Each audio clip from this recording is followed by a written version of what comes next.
pretty much what pushed me to do music. It's really that. So everything I compose always has that imaged film-like vibe. That's what I really compose in terms of like imagery.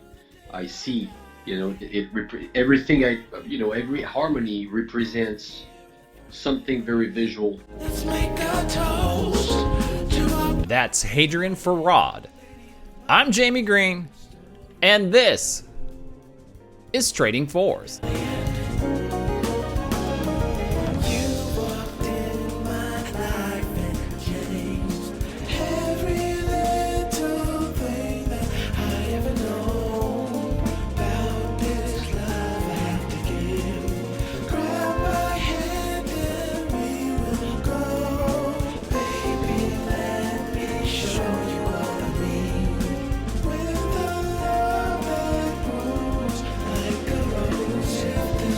Hey everyone, it's time for another edition of Trading Fours. I'm your host, Jamie Green, and I hope you're doing well.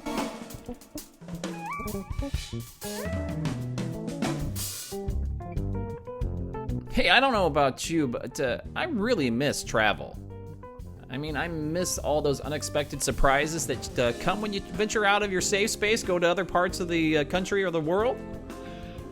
Almost exactly 2 years ago, my family and I were on our way to Scotland, and we had a layover in New York City. I always love visiting New York and want to do something different every time I go there, so for this trip, I wanted to check out the historic Blue Note. The Blue Note is a jazz bar of world renown. About everybody you can think of at some point has played at the Blue Note, and I was really excited about getting the chance to finally go there. The amazing jazz guitarist Lee Rettenauer was playing there while I was in town, and I greedily bought up a ticket. My buddy Robert and I went from the Upper West Side down to Lower Manhattan on the subway to the Blue Note. We walk in, the show starts, and to my surprise, today's guest, Hadrien Feraud, was the bassist. Now, if you don't know about Hadrien yet, let me give you some highlights. Downbeat Critics Rising Star Bassist of the Year, Bass Player Magazine's Reader Choice Award Most Exciting New Player, and that's just a small sample.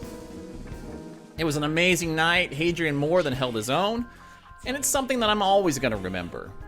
So I'm hoping that we can all make new travel memories soon.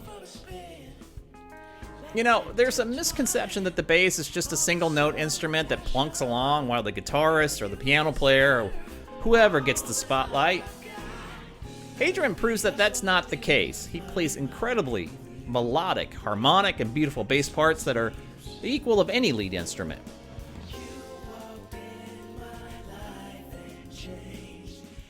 Hadrien was born and raised in Paris, and that's where I reached him. I can't believe he said yes to this podcast, but man, am I thrilled that he did. He was hanging out at his folks' house until he can get the all clear to go back to his new adopted home of Los Angeles. That's where he lives, but got a hold of him in Paris, and here's my conversation with Hadrien Feraud.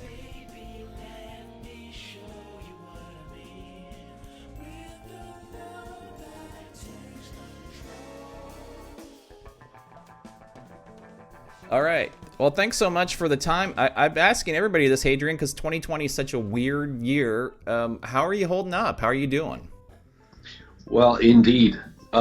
I'm trying to get by, but the thing is, I'm lucky to be right now currently in France at my parents, and everything's going really well, and that's an opportunity for me to hang with them, and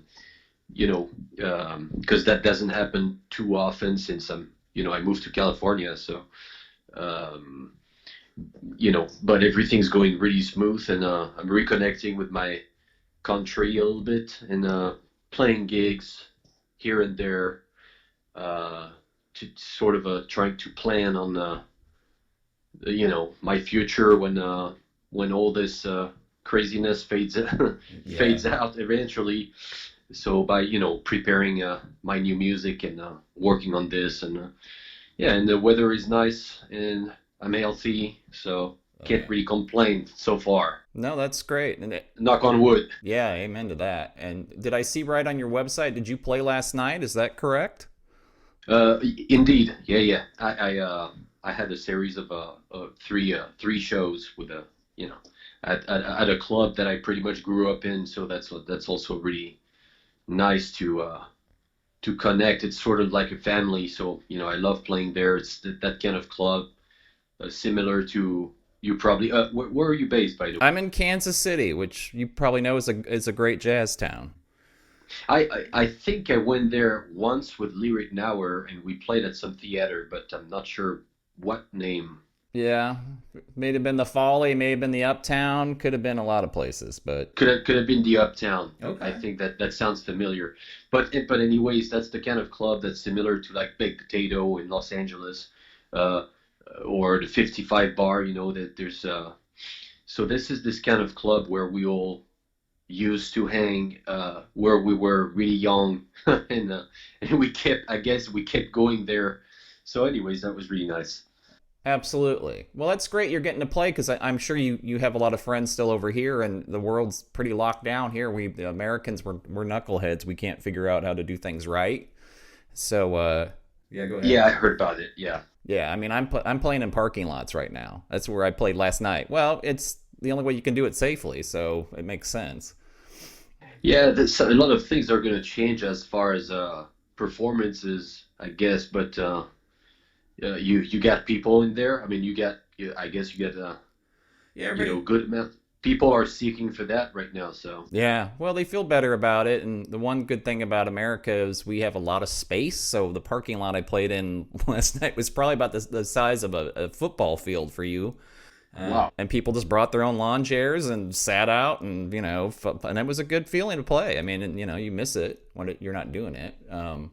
that's pretty nice. Yeah, I wanted to. It's so interesting you brought up Lee Rettenauer so quickly because Adrian, this is one of the really cool things about when you travel and you get to go and you're like, hey, I'm gonna go see some live music. So I was actually in New York City 2 years ago on a layover. We were going over to Scotland, and I opened up and was looking what's going on in New York, and the Blue Note. Lee Rettenauer was playing at the Blue Note, and my friend and I, we walked in, and you were playing bass. So what a Oh, cool, sweet. yeah, a little bit of serendipity. And I obviously had heard your name, but I had not seen you play. And wow, what a great show! Um, Well, thank you. Yeah, that was a nice little run. That was for a week. Yeah, yeah, I remember that. yeah, and Can't believe well, can't believe it's already 2 years ago. I It's know. crazy. Now time doesn't seem to mean anything. Oh yeah, yeah, yeah. Yeah, it was great. I think one of the cool things about jazz, and certainly correct me if I'm wrong, is it doesn't seem that the age matters, right? That if you're a great player, you can be like you in your 30s playing with guys in their 60s, or I know you've played with Chick and everybody. It doesn't. Where in rock and roll, it seems more like guys kind of have to be pretty close in age.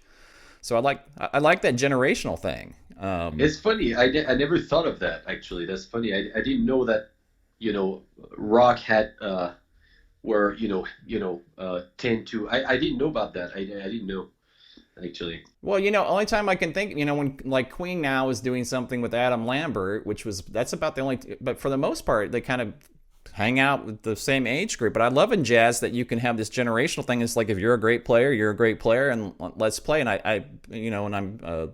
What's Lee's Yeah. son's name? Is it Wes? Right? He's named after Wes Montgomery. Was playing drums, correct? Right. Yeah. That's. I mean, I never. That's true. I mean, usually, and plus, the young players in jazz, they seek to play with well, pretty much everyone. I think. I mean, everyone wants to play with their heroes at some point, and so that I think the heroes also want to stay sort of, hip and fresh in who they surround themselves with. When they do some reunions of like veterans, of course that works, and everybody loves it. I think that's what I'll do when I reach 60. I'll probably hire some young guns Yeah. to keep my music, to keep it updated, and as far as like how the music sounds now with new cats and all that. But that's true. Yeah, yeah. That's I just didn't know that rock and roll, the